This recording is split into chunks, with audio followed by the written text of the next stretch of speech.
We should not commit shirk. We should not do sin. We always do good. Pray 5 times a day. Help people. Don't cheat people. Don't lie. Don't kill people. Don't be injustice, but always be justice. The people are praying 5 times a day, but they're cheating people.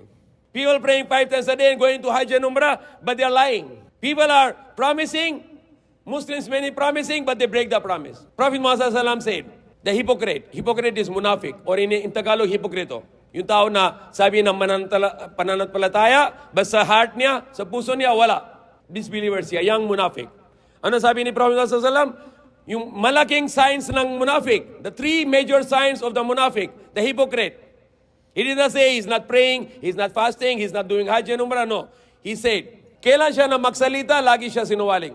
Kailan siya ng pangako, lagi siya hindi tupad. At kailan mo na sa kanya ng trust, tiwala sa kanya, lagi siya traidor. So Muslim hindi pwede sinungaling, hindi pwede Muslim ng loko-loko. Marami sa Muslim sa mundo na yon. Marami Muslim, benta na haram, cheating, lying, fake. But sabi ni Prophet Muhammad SAW, man khana falaysa minna. Whoever cheat, he's not among us. Whoever cheat, na sino yung loko-loko sa tao, hindi siya sa atin. Sabi ni Prophet Muhammad SAW.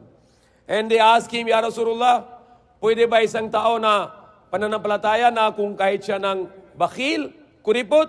Sabi ni Prophet Muhammad SAW, pwede. At sabi nila, tanong nila kay Prophet Muhammad SAW, pwede ba isang pananampalataya na duwag or in English, coward?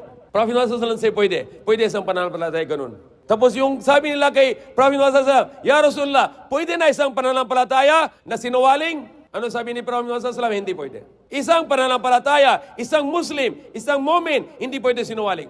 Kahit na yung kita niya na 1 billion, hindi ako pwede sinungaling dahil bawal sa Islam. Binawal ng Allah yung sinungaling. Yan malaking utos ng Allah SWT. Malaking utos. Huwag na sinungaling.